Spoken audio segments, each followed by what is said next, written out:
Bismillahirrahmanirrahim. Assalamualaikum warahmatullahi wabarakatuh. Alhamdulillahirabbil alamin wa ba'du.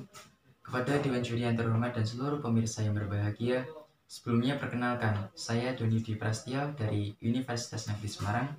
Pada kesempatan kali ini saya akan membacakan kitab Fathul Qorib pada fasal fi umurin tukhalifu fihal mar'atu ar-rajula fis sholati.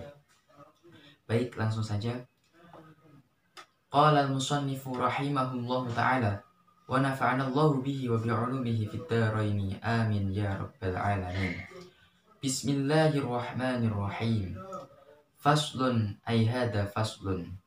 Faslun fi umurin tukhalifu fiha al-mar'atu ar-rajula fis sholati. Wa dzakara al-musannifu dzalika biqaulihi wal mar'atu tukhalifu ar-rajula fi khamsati asya'a. Farajulu yujafi ayyarfa'u mirfaqaihi an janbayhi wa yuqillu ayyarfa'u batnahu an fakhidaihi fi ruku'i was sujudi wa yajharu fi mawdi'il jahri wa taqaddama bayanuhu fi mawdi'ihi wa idza nabahu ay asabahu syai'un fi sholati sabbaha fayaqulu subhanallahi biqasdi dzikri faqat au ma'al i'lami au atlaqa lam tabtul sholatuhu awil i'lami faqat batalat wa auratur rajuli ma baina surratihi wa rukbatihi amma huma falaisa minal aurati la ma fauqahuma. Jadi fasal ini adalah fasal yang menjelaskan tentang beberapa perkara di dalam sholat yang mana seorang lelaki dengan seorang perempuan itu berbeda. Ya, di sini Kiai Musannaf telah menyebutkan bahwasanya terkait perkara-perkara yang berbeda tersebut itu apa saja. Nah, jadi seorang perempuan itu berbeda dengan seorang lelaki di dalam hal sholat, yaitu dalam hal apa saja, yakni ada dalam 5 hal. Yang pertama, seorang lelaki itu yujafi ayyarfa'u mirfaqaihi an janbayhi, yakni seorang lelaki itu dalam sholat, ketika melaksanakan sholat itu harus mengangkat kedua sikunya dari kedua sisi perutnya ini, sisi lambungnya ini. Maksudnya mengangkat di sini itu apa? Maksudnya adalah merenggangkan, tidak boleh merapatkan. Yakni ketika rukuk dan ketika sujud itu harus direnggangkan, tidak boleh rapat seperti ini, tidak boleh. Itu. Kemudian yang selanjutnya adalah wa yuqillu ayyarfa'u batnahu an fakhidaihi fi ruku'i was sujudi. Nah, kemudian yang kedua adalah seorang lelaki itu ketika melaksanakan sholat itu harus mengangkat perutnya dari kedua pahanya. Maksudnya perutnya itu tidak boleh menempel dengan pahanya, yakni ketika dalam keadaan rukuk dan sujud.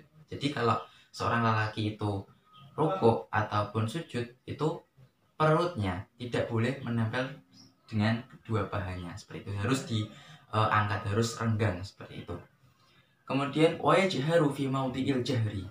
Kemudian seorang lelaki ketika melaksanakan sholat itu harus mengeraskan suaranya, yakni mengeraskan suara bacaannya, seperti itu. Dalam apa mengeraskannya, ketika apa? Yakni fi mawdi'il jahri, ketika dia itu melaksanakan sholat yang mana sholatnya itu diperintahkan untuk mengeraskan bacaan suaranya. Adapun yang dimaksud dengan ini itu adalah sholat jahar, ya. Sholat jahar itu ada 3, yakni kalau dalam kaitannya sholat fardu, yakni sholat maghrib, sholat isya, dan sholat subuh. Adapun sholat sir atau sholat yang tidak diperintahkan atau tidak dianjurkan untuk mengeraskan suara bacaan ketika mendirikannya, itu ada 2 dalam sholat fardu, yakni sholat asar dan sholat zuhur. Nah, itu. Kemudian yang berikutnya, wa idza nabahu ay asabahu syai'un fi sholati sabbaha. Kemudian ketika seorang lelaki itu tengah melaksanakan sholat, tetapi tiba-tiba dia mendapati sesuatu terhadap dirinya, yakni misalkan dia lupa. Nah, maka apa yang harus dilakukan? Yakni harus sabbaha, dia harus membaca tasbih. seperti itu. Untuk gambaran contoh kasusnya ini biasanya dalam sholat jamaah ya. Ketika ada imam, seorang imam itu lupa mengerjakan suatu rukun tertentu ya, maka makmum yang berada di belakangnya itu mengingatkannya itu dengan cara membaca tasbih, yakni sabah, membaca tasbih, yakni membaca subhanallah. Nah, tetapi membaca tasbih ini sendiri itu harus ada ketentuannya lagi. Ketentuannya seperti apa? Yakni because dzikri faqat au ma'adi alami au atlaqa, yakni harus diniati untuk zikir, atau boleh juga diniati zikir di barengi dengan niat untuk memberitahu kepada si imam yang lupa tadi, seperti itu.